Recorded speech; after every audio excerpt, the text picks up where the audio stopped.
Nakakaayaw. Saan na? Yung pump! Ano naman to?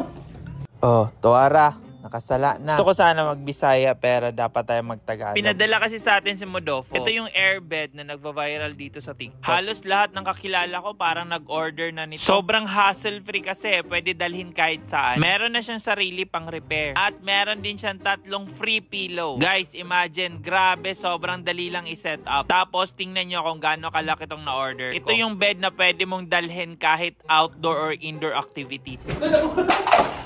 Nakakaayaw.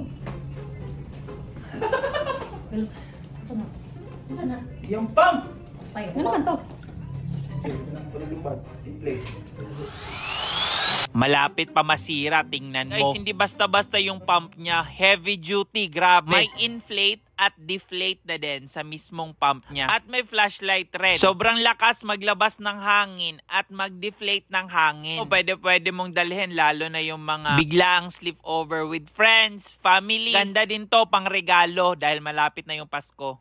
Tingnan mo kung gaano kaganda. Check out mo na, nasa Yellow Basket. Dali!